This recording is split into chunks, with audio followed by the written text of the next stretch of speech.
the problems we're facing, um, uh, and, uh, and as a society. And so this is one of those projects. So a couple of things have happened over all of that time. First of all, healthcare consolidation, which has been just one of those things, caused this entity, community psychiatric clinic, to go away. They were originally going to own this thing, operate it, run a clinic on the ground floor that community members could access, all sorts of stuff. Yeah. But with consolidation and healthcare costs, they could no longer sustain their existence. They merged into an organization called Sound, so that individuals they treat maintain their treatment. They can still take care of the people, but they no longer were an entity that could sponsor this kind of thing. So after some hard work and feasibility assessments, Catholic Housing Services accepted the challenge of stepping into that role and not just developing the project, but then owning and operating it going forward. And so that's a great successor to Community Psychiatric Clinic, and Catholic Housing Services, as Jeremy will tell you, has a lot of experience and track record up and down the Western Washington that you can draw on to understand what this new neighbor will be one day here in the hopefully nearer and nearer future. But then obviously with the pandemic, that has thrown more monkey wrenches into this thing. But the good news is the project hasn't died. It's just been slowed, but it's determined. It's like the tortoise and the hare. It's slow and steady, and it's moving forward, and it will come to fruition. So we're here today to update you on the current status. I'm going to turn it over to Jeremy in a minute to go over that, and then answer any questions you might have, any thoughts. And so I know we've heard questions about the folks, who's going to live there, how's it going to run, but also how does rainwater get captured in the health of the lake, and how does this development tie in to sort of some environmental thoughts, trees on the lot. Lots of great questions.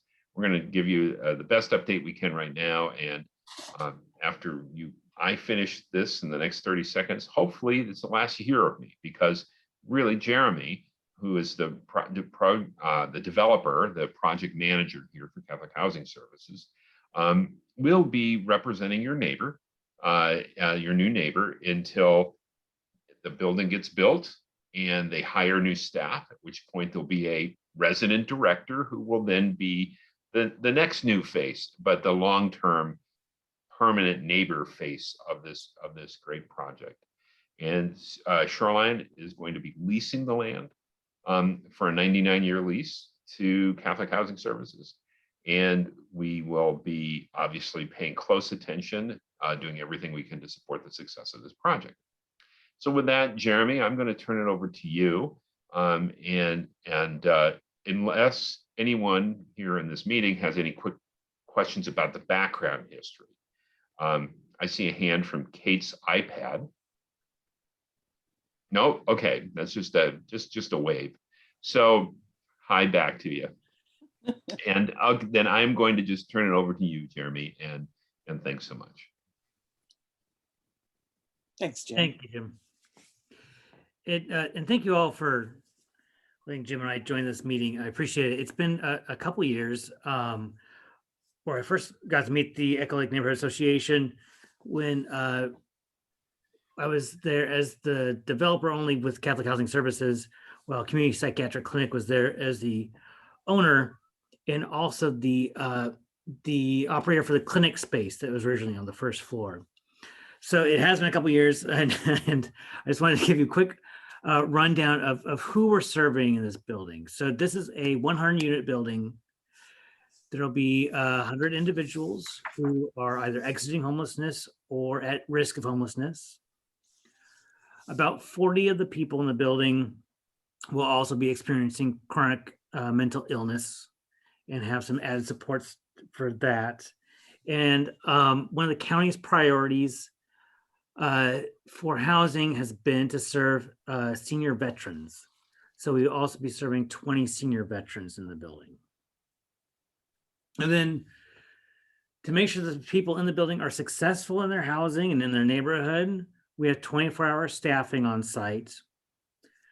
We at Catholic Housing Services do kind of a hybrid staffing model. So we have people employed by Catholic Housing Services who take care of the leasing arrangements, the property management, and staffing for the building. And then we partner with Catholic Community Services, which is our sister organization, for the more intensive case management and services for people with chronic mental illness or exiting homelessness. And it's a model that's worked out well in all of our permanent supportive housing buildings, because we have a couple of different areas of expertise there. There's the how to run a healthy building, and there's how to support people in the right way so they can be successful in housing in their new neighborhood. So staffing looks like 24-hour staffing. We always have 2 people at the front desk. There's on-site maintenance and janitorial. Then we have full-time property management staff on site and case management on site as well. And then those case managers deal with a lot of the services for folks, and then also make sure they're getting connected with the services by other providers outside of the building as well. So Catholic Housing Services, we have been doing housing for 100 years. We've been doing permanent supportive housing since its inception in the 1980s and 1990s. And right now we have about 54 permanent housing properties, over about 2,500 units, all in Western Washington, from Bellingham to Vancouver, and 12 transitional housing facilities and 3 shelters.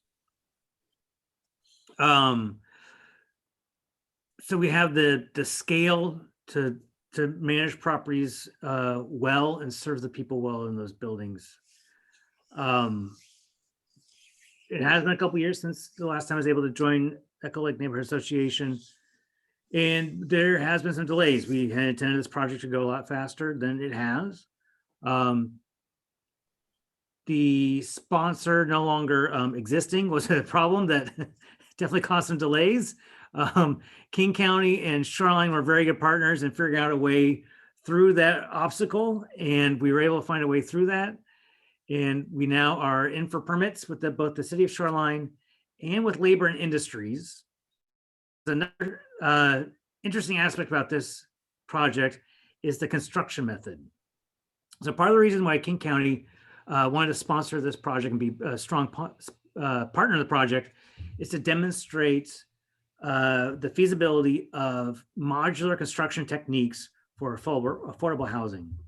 This is a technique that's seen a lot, especially in the hospitality industry. You'll see a lot of newer hotels being built this way. So at 198th Street, we're having the first 2 floors, one being on the lower part of the lot and then the other being at the ground facing Aurora, will be built on site. That will be concrete and steel construction. The remaining 5 floors above that, which is where the housing units will be fabricated in a factory in Idaho, shipped over, then craned in and assembled on the site.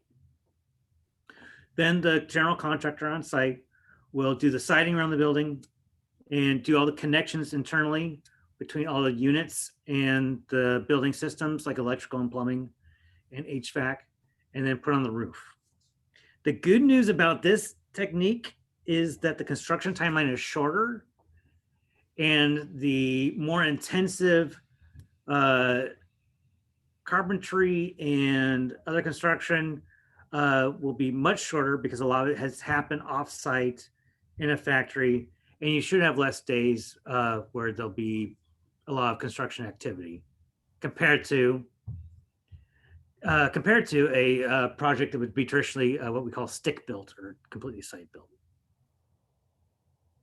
So we're looking at a probable construction start September of 2021, and the building will be completed by December of 2022. with the change of sponsor, we did change a couple other things about the project. So originally there was going to be a mental health clinic on site, or a behavioral health clinic on site. Catholic Housing Services does not operate behavioral health clinics, so we are not doing that. We expanded the footprint within that first ground floor for the residential services and the community spaces for residents to have more places to congregate and hang out. And we've added more offices because we have more intensive case management than was originally planned. And that does leave about 6,000 square feet of leasable space on the ground floor facing Aurora that we haven't determined who will be there yet. There's been a couple different ideas, and as we get closer to opening, we'll have a lease on there. Honestly, the plan B is always more CHS services or offices just for staff for the area. And if I could, I have a couple renderings to show if this would be the appropriate time, if I could share my screen. You can do that. Thank you. I hate Zoom meetings. I hate Zoom meetings. And I've been doing them for a year and I'm still not quite used to it. So We're talking about a building that's going on 198th and Aurora. They can hear you if your audio's on. I don't know if it is, but they're not talking anymore. So all right, here we are. This is the exterior. So this angle will be looking northeast. So we've got Aurora right here. Here's 198th right here. So you can see the brick facade on the first floor. That is all the building that happens on site. And then the remaining 4 floors here are behind that siding is modules that will fit on a truck trailer bed and then be craned in and connected and assembled. The units themselves are finished inside at that point. We're even figuring out a way to possibly have the furniture already in there. So they just crane it in and then put the siding around, connect the modules, finish the hallways and corridors and common areas between those modules and units. And then of course the roof and the siding and the landscaping. And so let's talk about the ground floor and some changes that were done since the project's inception. This is maybe not the clearest way to tell it, but this is the best drawing I have. So here we have, again, Aurora's running right here and 198th is running along here. And this is all of the residential services, common areas, and offices. So significant bicycle storage, laundry facilities on site, a communal kitchen for when there's activities, when people want to do communal cooking, or if staff has an event that they're organizing for residents, a large community space with a large TV for people to hang out and enjoy leisure time. And then offices all around here and reception here and here. And that layout for those offices are for 2 main purposes there. Number one, there's always eyes in the community space and who's coming in and out of those doors and through the elevator. And then also there's a way for case management staff to catch people as they come in if they haven't had a chance to catch them earlier. So the whole layout is to integrate those services as much as possible and have a watchful eye at all times as much as possible. And then on our south side here, we have a very large leasable space that will be nice for a future tenant to be determined. But we will be having the plumbing in already for restrooms, so that once we do have a tenant identified and the use identified, then the build out for that space will be fairly straightforward. And I think that's all. Unless there's any questions about the layout here or the renderings here, I'll stop sharing my screen. But if anyone would like to see more of this, please holler. Jeremy, Yes, I don't see where you said elevators? I don't see where they are. this hash mark here is the elevators. Okay. Okay. Maybe I can zoom a little bit here. No, that's okay. Right next to the stairs. Yes. So Okay, then the idea being that the reception desk can always see what's going on in the elevator and the stairway. great. Thank you. Mhm. You know, Jeremy, one thing that always impressed me is how all of the staff, even the maintenance guys who might go to fix a leak in a guy, in a unit's plumbing or something, a running sink, has training to kind of understand and recognize when somebody might need a friendly face or a little bit of a check-in. Yeah, that is true. So all of the staff at CHS and CCS, yeah, they're trained not just on the day-to-day nuts and bolts of their job, but also like here's how you interact when someone might be in crisis, and how we find good interventions while someone's in crisis. And a lot of it is just, again, like Jim said, like noticing and speaking up, and then sharing also with folks in case management who may have more background with what that person needs for supports, and who to connect them with. So that kind of communication is a big part of the training as well. So Jay and Diane, I noticed a hand up and I saw a question in the chat. I'd like to just flip it back to you to facilitate any Q&A. Okay, good. Thank you for taking the screen down. Yeah, Brad, why don't you go ahead and ask your question directly? Yeah, sure. So occasionally, we're right off of 192nd, and we'll get some neighbors perhaps experiencing homelessness coming in our neighborhood, and occasionally I'll have chats with them, and want to know what are some of the good ways that I could direct some resources their way, or even figure out if they would be a good candidate for a project like this. Like, how can I be a good neighbor to them? That's a really good question. I mean, that's great. You're talking to folks and asking those questions. So to get into a situation like this is through King County's coordinated entry system. And the intent with the coordinated entry system is to prioritize who's going to need to get housed and off the street, and the proper supports. And I don't know all that goes into how that works, and how it works well, but King County is always a good resource to direct folks. There are good resources for just daily living. There's the North Helpline up where we're at, which is great. In Lake City, there's the Hunger Intervention Project, which I know does some outreach as well. No, that's a good question. And let me see if I can find out if there's like a certain like a 2-on-1, so to speak, like one number where someone could call. I'll follow up on that. I will point out that, Brad, that your next guest this evening, Melanie Newfield, who is overseeing the new enhanced shelter that's to the south on Aurora, will also be a great resource for that good question. And we will ask her that question too. Do you already have people ready to move in? No, so, well, there's definitely people ready to move in.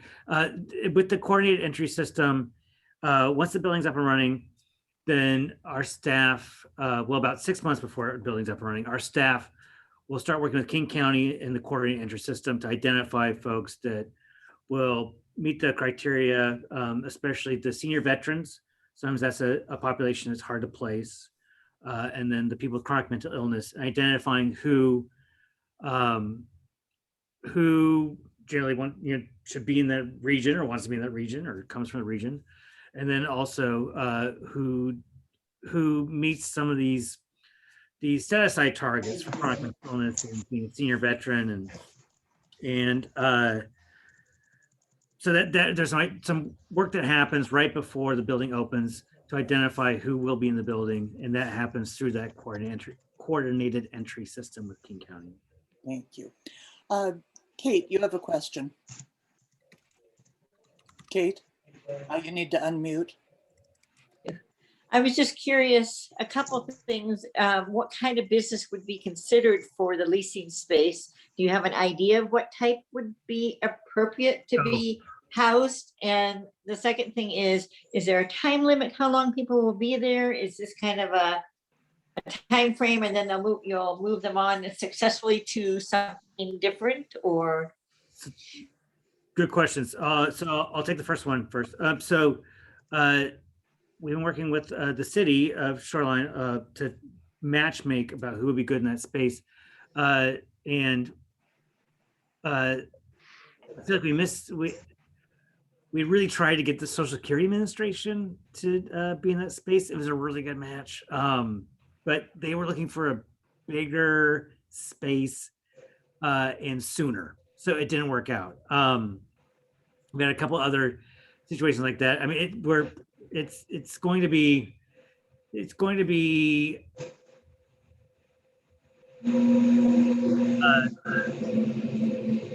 public service type entity that has that of focus. That just seems like the best match. But you know, if a coffee shop wants to come in, I mean, that'd be great too. We're pretty open, but definitely something appropriate as well. We are Catholic Housing Services, so you know, there's some things that definitely won't be going in there. We're not gonna have a pot shop. We're not gonna have a liquor store. So yeah, but I think definitely something like the Social Security Administration would have been a perfect match. So that's the type of serendipity we're looking for. We'll see what happens. Okay, thank And you. as far as the term that people are living there for, so this is not a transitional housing; it's a permanent housing. So people can live there as long as they want. You know, some people will find a different situation and move on. Some people won't. So it'll be a mixture.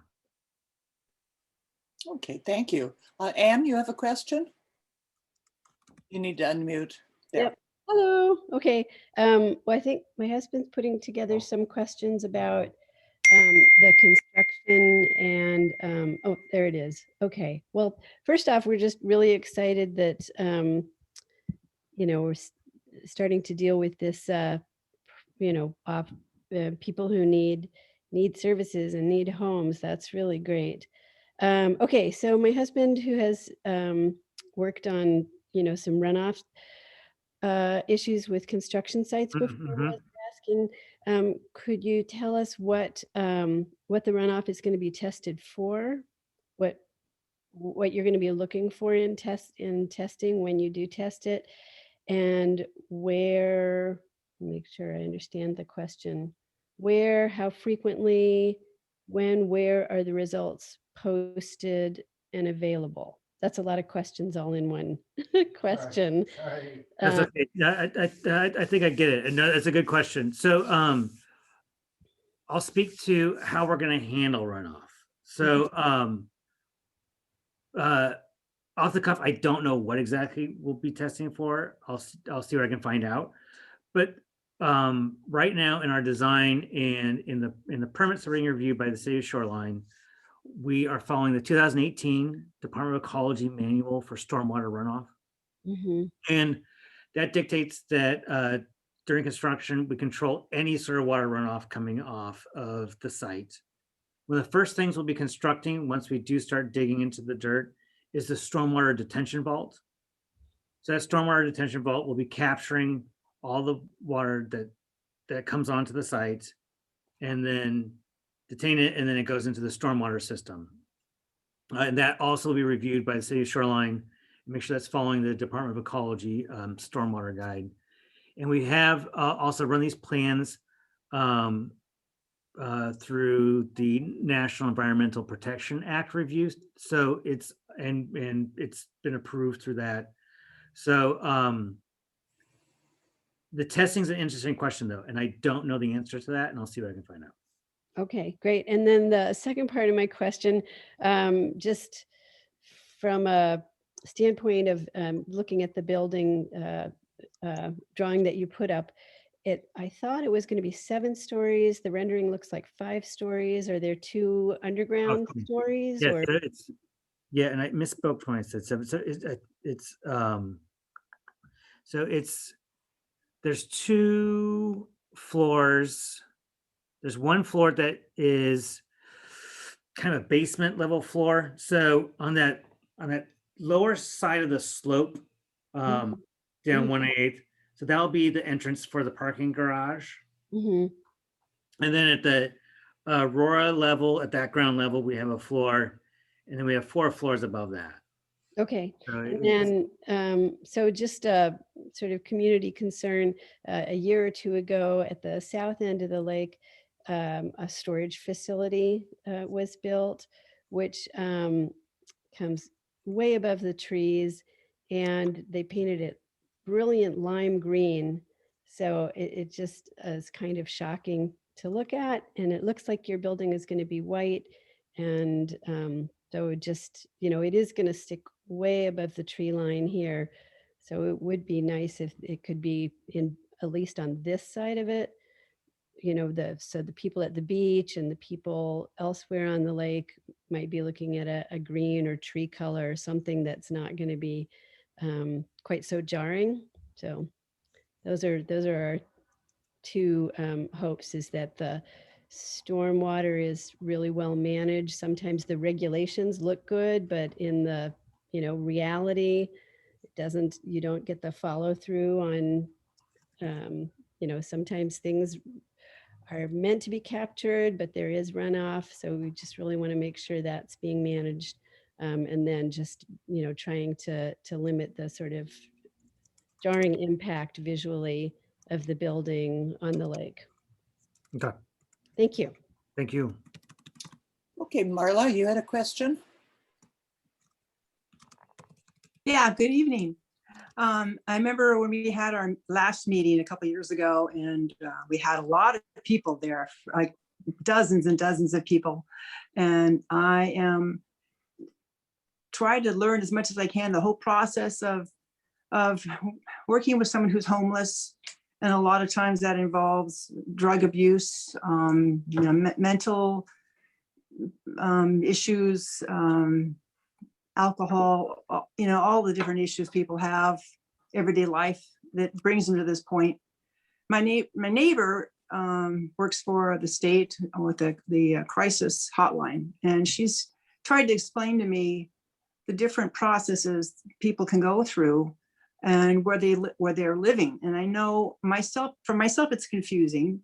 And I know a lot of other people, it's going to be very confusing too. So if you can possibly explain maybe the difference between, one of the common words they were using was a halfway house. And I don't like to use that because that's not really what it is. But I know some people are going through a program for alcoholism, for drug abuse. Some are already cured, if you can ever call it that. And I know for different facilities like this one here on 198th, there will be some counseling and some help for those that are still going through that process.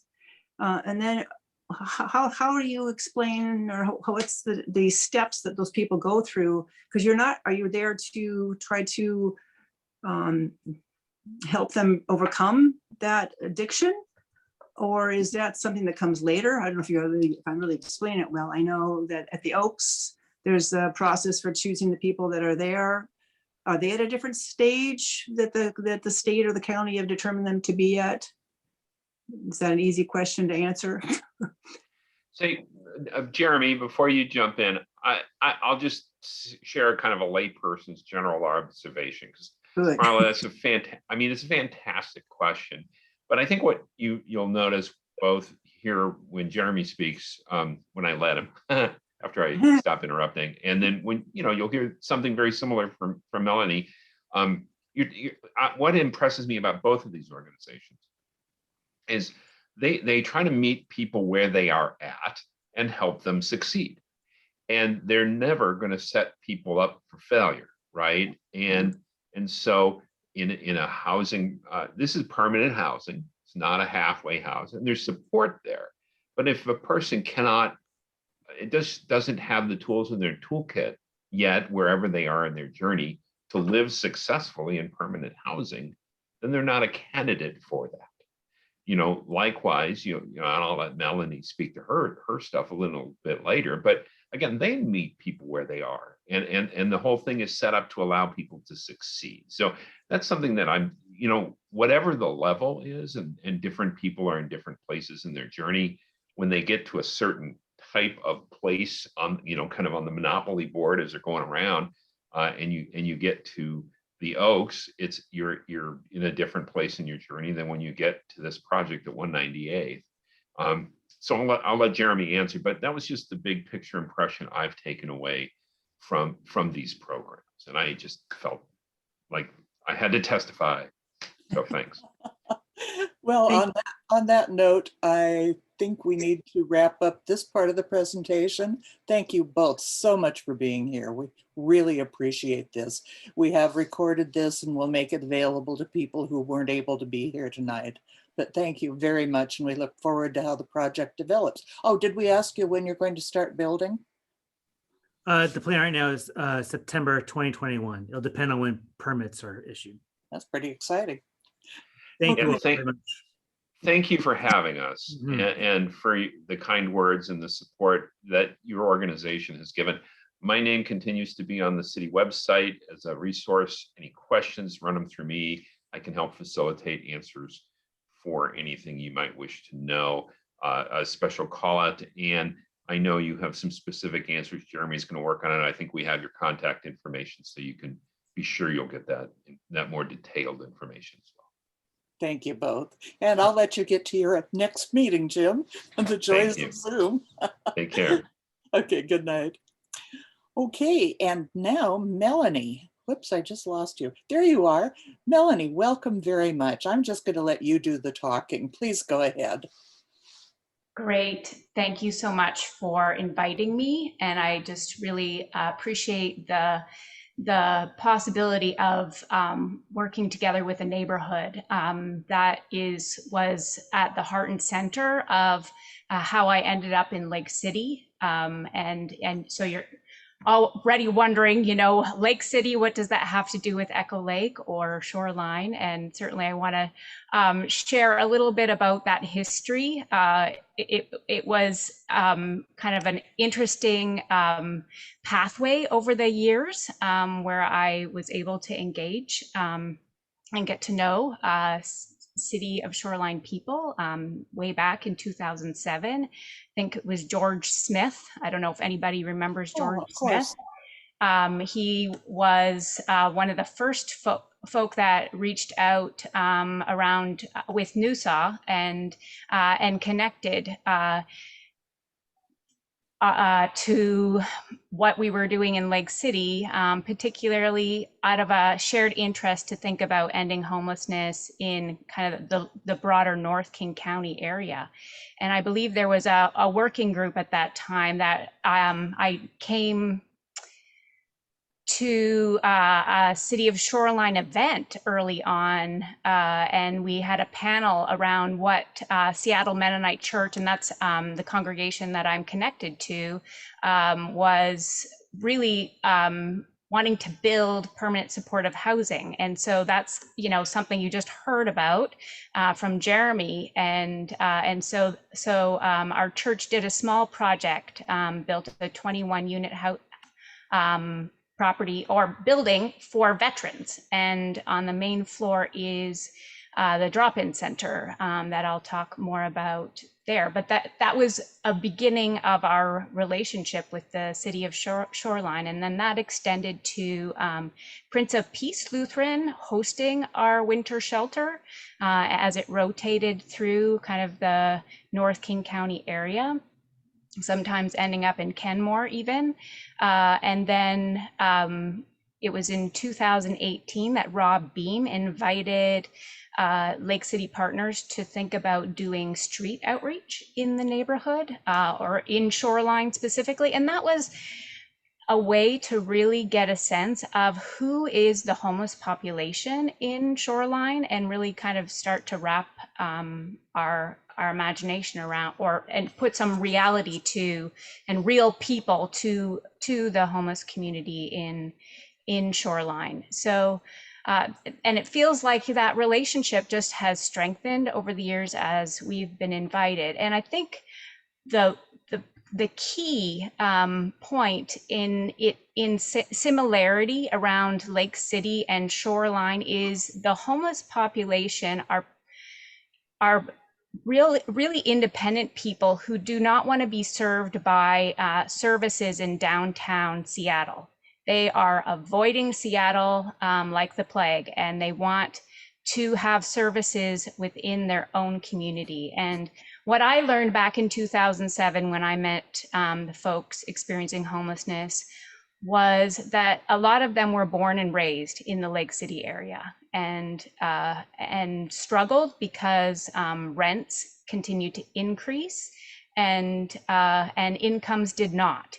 And so we're seeing that continue with our state of emergency across King County, that more and more people might potentially be evicted under this after the pandemic, after the moratorium is lifted on evictions. So super concerned about our whole community, and knowing the neighborhood work is so important to really identify solutions together.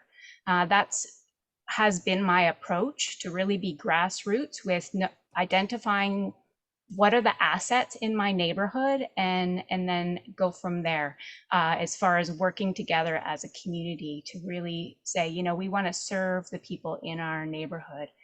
So I'm going to share my screen and get to my PowerPoint, but that was just kind of a way of introduction to say the neighborhood work is really core to what Lake City Partners is about. And so as we get to know Shoreline better by serving people in Shoreline, I know a lot of our workers are from Shoreline. And so really want to identify and relate to the residents that are homeless in your community.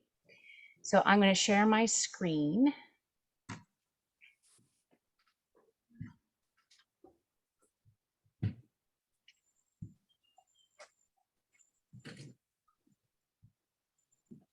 There we go. Hopefully everybody can see that. I just want to start by introducing you to Phil Carrasco. He was one of my friends early on, and one of the quotes that he would use before he died: "May the prick of compassion be the hammer that drives our nails straight." May the prick of compassion be the hammer that drives our nails straight.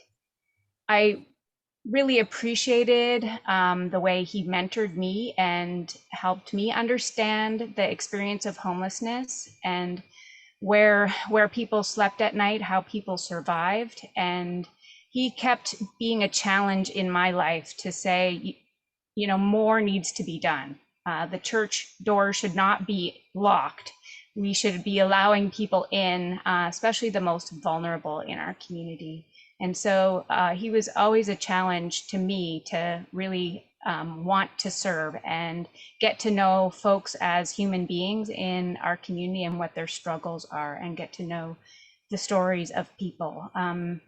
So he's, one of my heroes, and I continue to just name him and lift him up as somebody who was a challenge to me, but also provoked thinking about compassion and how we respond to suffering in our community. We certainly, over the years, and I'm just going to do a little bit around Lake City just because I feel like this is how the neighborhood changed over time, by identifying the needs in the community. Not all people in the neighborhood were on board with what Seattle Mennonite was doing, what Seattle Mennonite stood for. As far as offering shelter, there was certainly the challenge was you're attracting people to this neighborhood. And that was a real big challenge to really reverse the story a little bit to say, well, these folks were already here. They were living in homes, and then they ended up, becoming homeless because of increased rents and the unaffordability of this area, really. So what you'll notice, this is the one night count, point in time count that happens every year, and really started with a small population back in 2008. There was 30 people experienced homelessness. This last winter, when the point in time count didn't actually happen, King County didn't organize it, I still organized my neighborhood to walk the streets, to count the tents and the vehicles, people living in vehicles. And we counted not 30, but 179 people. We used guides from our community to really identify who might be living in each tent.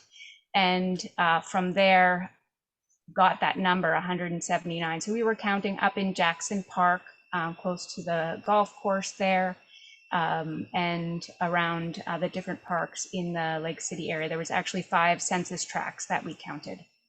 So establishing the need. You know, if we're consistent in counting, we're noticing what's happening in our community and the growth over time. And that was how we were able to really advocate for resources. Back in 2007, there were no grant funds that came to Lake City. There was a food bank, North Helpline Food Bank, and there wasn't anything else for folks. So it was really then to start building a story of what Lake City has experienced over the years, and starting to bring partners together who were really wanting to collaborate and come up with solutions. So we'll talk more about what I see as those solutions, and just wanted to also identify the Leaves of Remembrance has been one way too that we've continue to identify the need as well as the vulnerability of people. Most of the folks that I have served over the years, I've now counted almost 60 people who have been my friends that have died in the last 14 years that I've known. So that's the tragedy of homelessness, the exposure night after night, especially during the winter. And where I think Shoreline has really stepped up in saying we need to have a severe weather shelter, we need to have other resources in place so people don't die of exposure, because that's the reality, especially in winter. So knowing that people are dying in their 40s, late 40s, early 50s, and that's just far too young for anyone to die. So we have a Leaves of Remembrance ceremony every year where we lay those brass leaves. They're actually fixed to the sidewalk as a way to remember. And each of those leaves has a name and a story. Just introducing Lake City Partners. So my work with Lake City Partners really started prior to Lake City Partners. We had a task force that was meeting once a month on the second Friday of every month, and it still continues. And that's a really informal network, kind of like your neighborhood group, where organizations, faith communities, neighbors are getting together to informally share stories about how what their efforts are. And so building on that effort, really, it just has felt like we've been able to do more together because of community. And I understand that you're all about building community as well in Echo Lake. So I just want to identify that.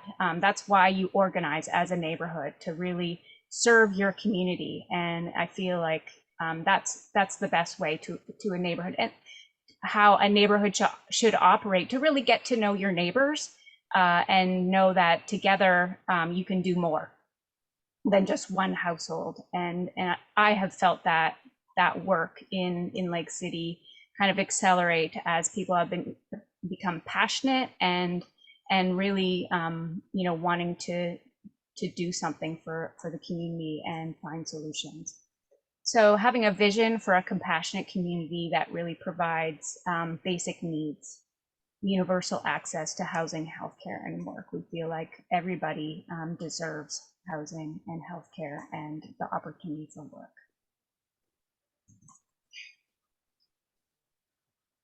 want to reflect a little bit on the strategy over the years.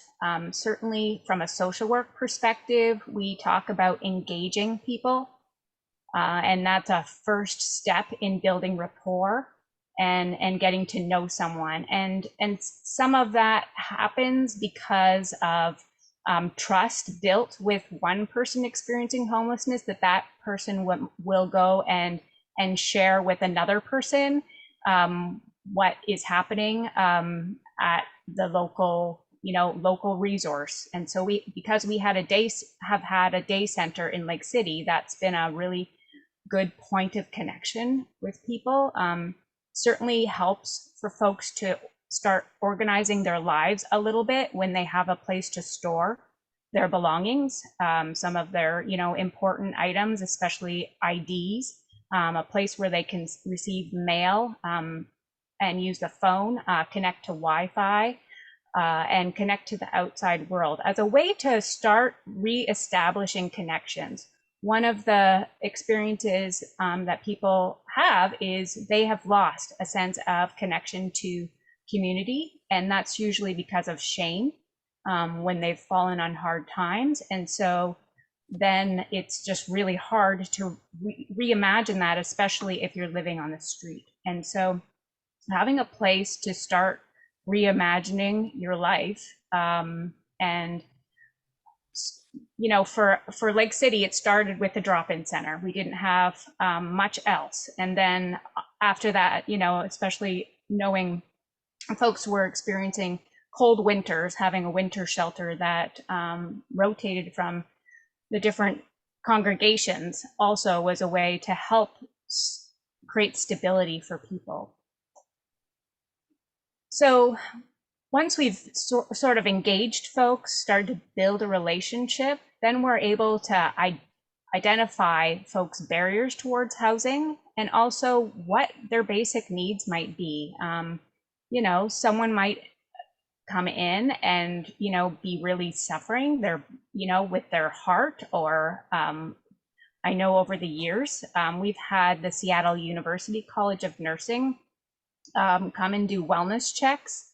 And at a basic level, if someone's blood pressure is out of control and they don't know it, a student nurse has been able to help identify that and say, you need to go to the hospital right away.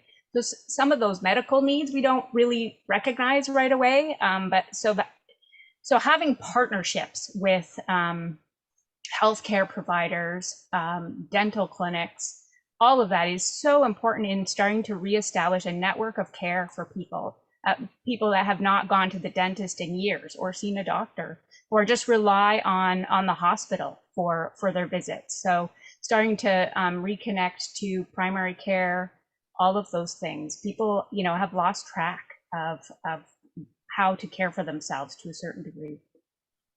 Building those relationships, expanding people's sense of community, and then starting to explore what are the pathways to housing for people. Sometimes it means just giving people a bus ticket to go back to their hometown. They haven't been able to raise that money, or they're just frustrated and were in Seattle or Shoreline for some reason, thinking that it was going to be a better economic situation for them, and then struggling, and then deciding in a moment to say, hey, I just need to go home.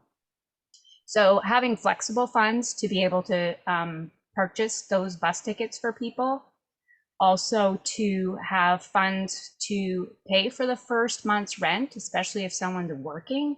That's a really great way to start to explore that with people, what the options are. And Jeremy was talking about the coordinated entry system, certainly for people that are chronically homeless for a long time, as they've been on the street for years, they are way more vulnerable. And so doing an assessment to really determine what their vulnerabilities are, and that usually means how much closer to death they are, as far as, what are some of their chronic illnesses, what are some acute conditions that people are experiencing, the coordinated entry system helps to identify those most vulnerable people, and then they get slated for housing, like the Catholic Housing Services was talking about earlier, and for the new building that's going to go up in your community. Really exciting to know that permanent housing is an option for folks through that system. Just want to talk briefly about the street outreach in Shoreline. As I said, we connected with Rob Beam back in 2018, and he invited Lake City partners to write a grant to King County. King County was offering kind of a partnership grant. If a city was partnered with a nonprofit, they would provide funding to kind of match. It was like a 80% match to the city's 20%. So City of Shoreline put out that 20%, and we were able to get a full-time worker into Shoreline and start that work in really identifying the vulnerabilities of Shoreline people. So there's an example of a tent here. Certainly City of Shoreline police, Parks and Rec people, they start to identify and see the tents or people camping in your community, maybe in vehicles, and we send out our worker to those sites when we get a call from the police or any city worker really, or neighborhood resident that's concerned about somebody in the park around Echo Lake. I know Curtis is our new outreach worker who began back in February. He's willing to come out to, and he does rotations. He swings by Echo Lake, Richmond Highland Park, other areas, and to start to identify who's in the community. And that really is a direct link then for him to be able to refer somebody to the enhanced shelter at the Oaks. So it's a really nice way to really start to identify Shoreline residents who need housing, who need shelter, and to put people on the pathway towards stability. So I think it was Brad or Bradley that was asking about referral and options, and Curtis is your person, Curtis at lakecitypartners.org. I will put that in the chat shortly so that you will have his contact information for anybody that you identify in your neighborhood who you think could use shelter. I mentioned before another of our programs. This is Valor Apartments that was built on Seattle Mennonite property. And we have our drop-in center, God's Little Acre Day Center. It actually was named by Phil, who I told the story of at the very beginning. It was the only patch of land that he wasn't trespassed from. So it was his little patch of ground that he felt welcome.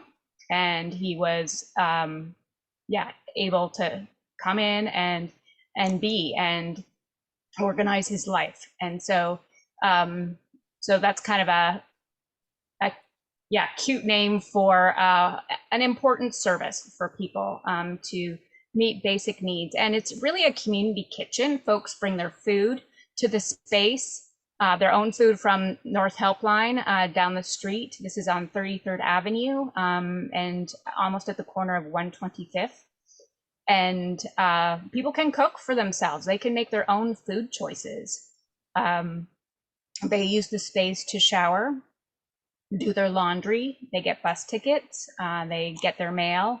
And really it's one person I know had called it the kind of the humanizing center, where they can feel human again. They get to wash off the stink of the day, of the week. Who knows how long it's been since they've had a shower, but it's, folks want to be accepted. They don't want to experience, the shame of being isolated and not being in relationship with the larger community. So this is one way for sure to really start to engage people. So I just wanted to introduce this space to you. I know that's where we've gotten to know a lot of Shoreline folk, because it's been a welcoming place for folks, and because, yeah, we're in North Seattle, not too far from Shoreline, that it's been accessible for quite a lot of people.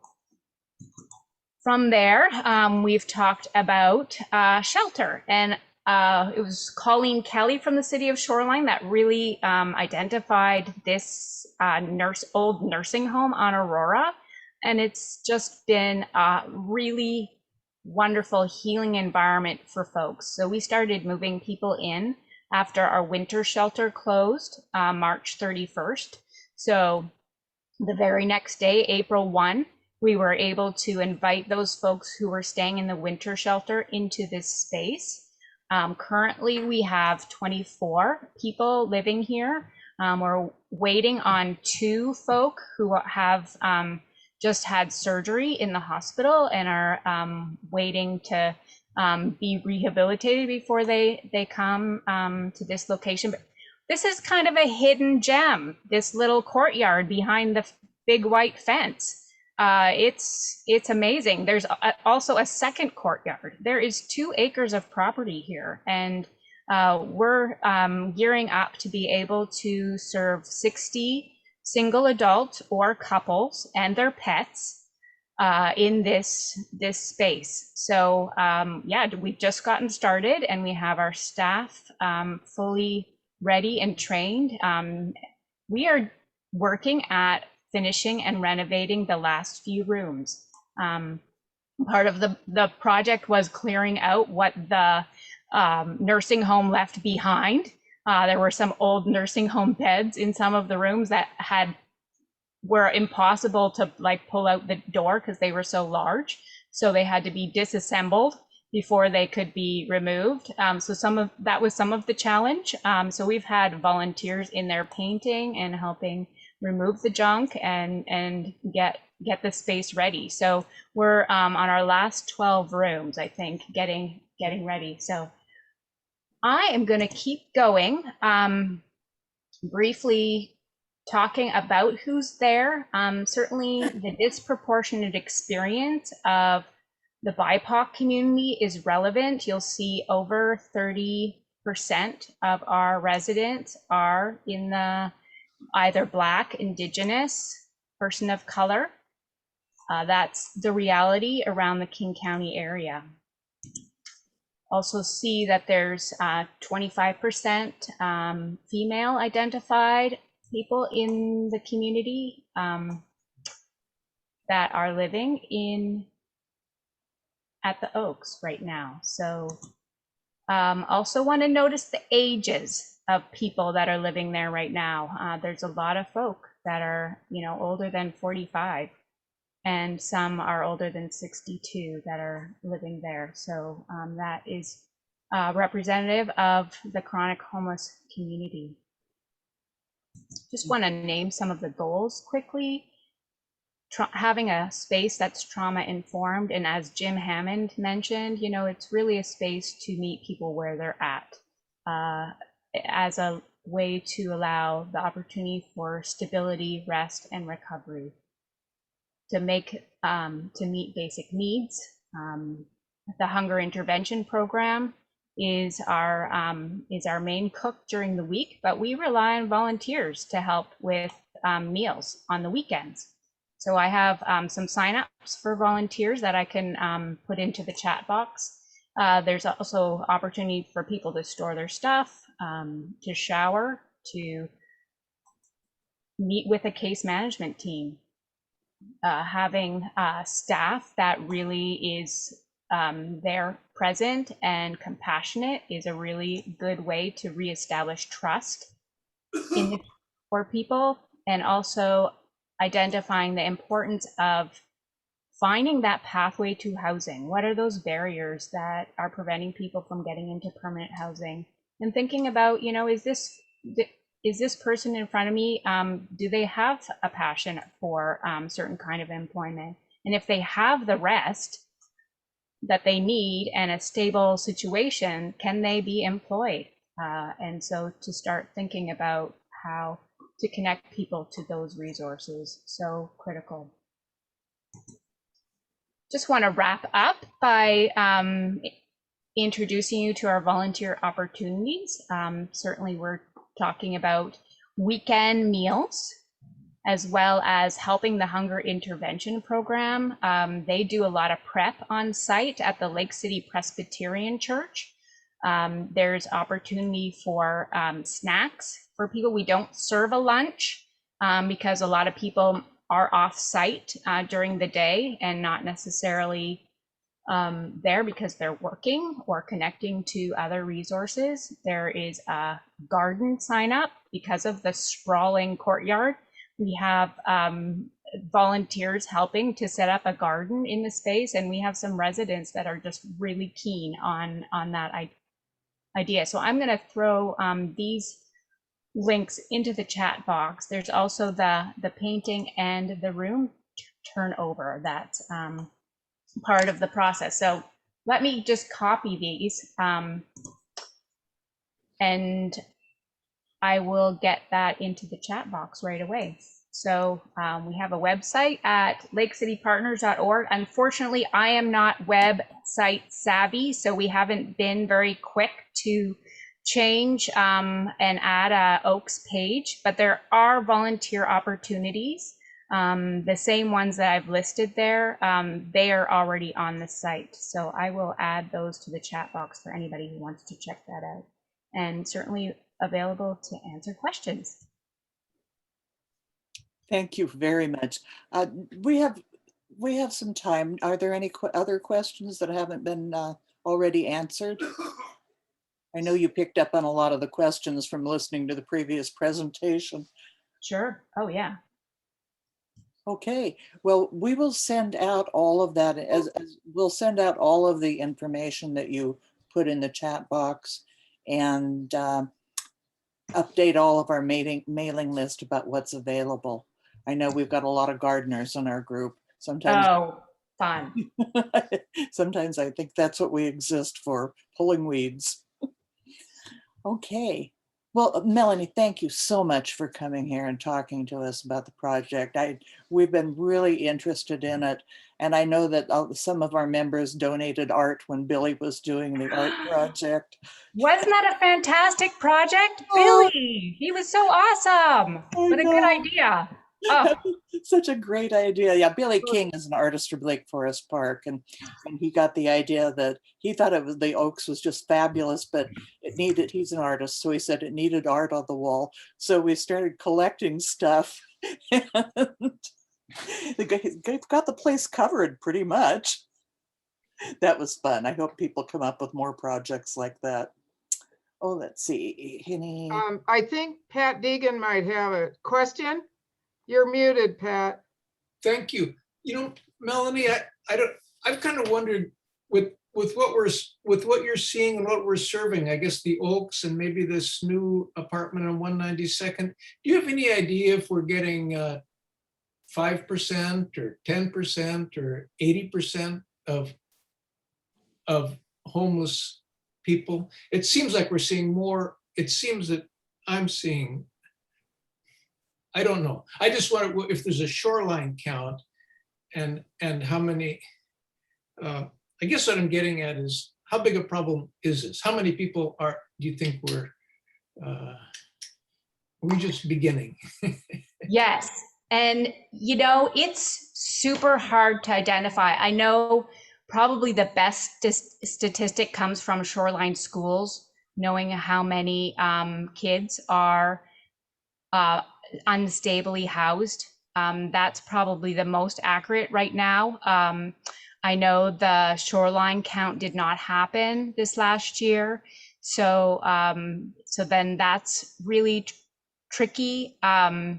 When we did the severe weather shelter at St. Dunstan's, we saw, you know, some chronically homeless folk come through. Of course, we were only serving up to 10 people there, but there were couples and some kind of, young adult age folk.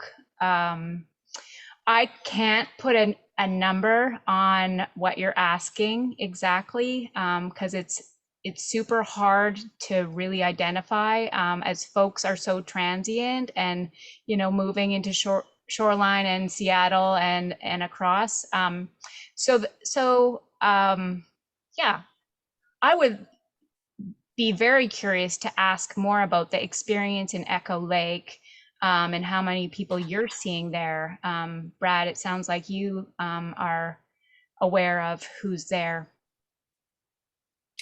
I did see a couple about a week ago, 2 people, and I suggest, have you called 211? She said we're on the waiting list or something. And I don't know when people tell me this whether they actually are or they actually aren't. And I've seen, as I said, I have seen 5 people camping in the last week, or as the weather gets nicer at Echo Lake. And I sometimes talk to them and sometimes I don't, but I've met a number of homeless people at dealing at Echo Lake, and it's a quandary for me just how they often tell me I'm waiting, or I lost all these things you've said. I've lost my phone. I was robbed last night, or I hear these stories, and I just wonder how big a problem. It's a big problem. Thank you. I can tell you, Pat, that there have never been Shoreline specific numbers. I tried to find out, but the one night count does North King County. So it's like, what, 5 cities. So it wasn't really very helpful to know what's here. And as Melanie said, they're very transient, especially the people that are car camping. So, okay. Brad was going to actually respond.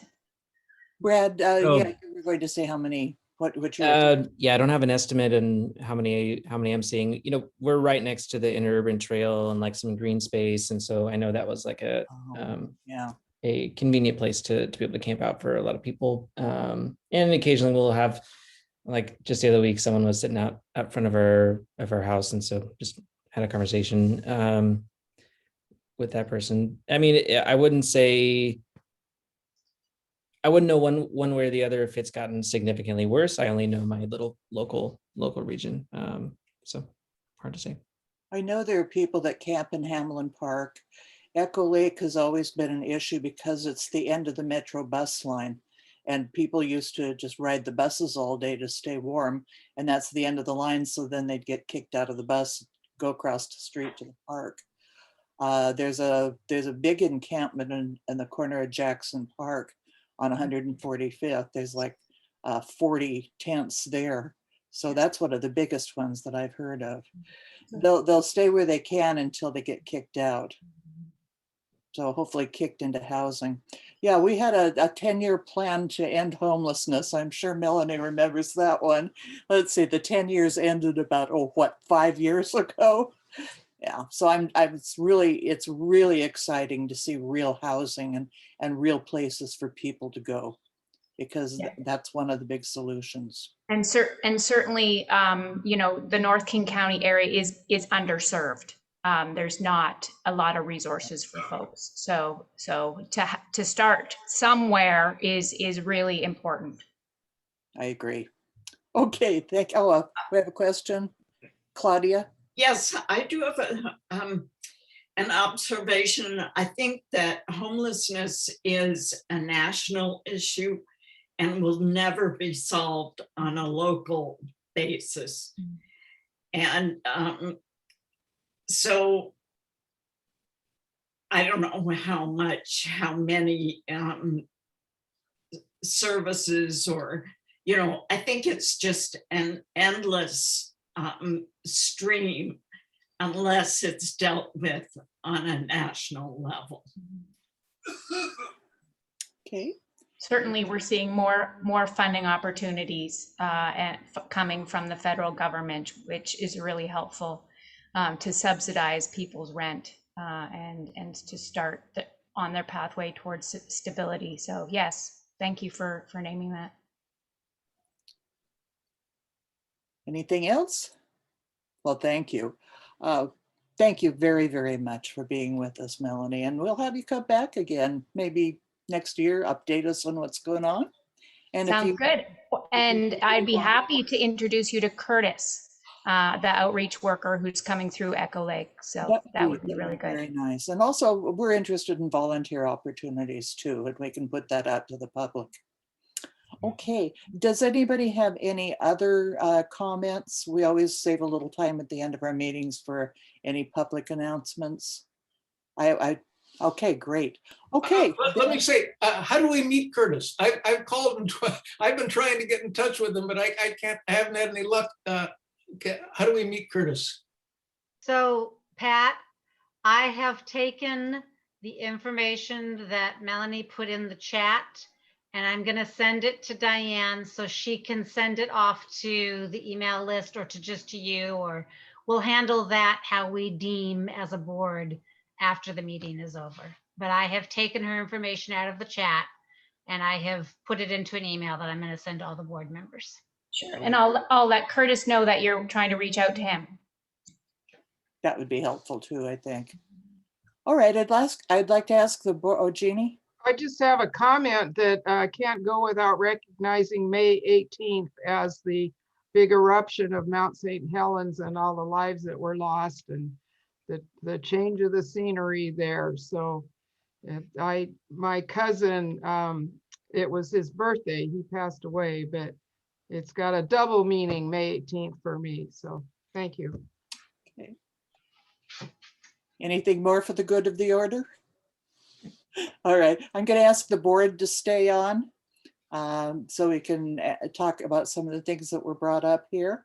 And Linda, it was good to see you.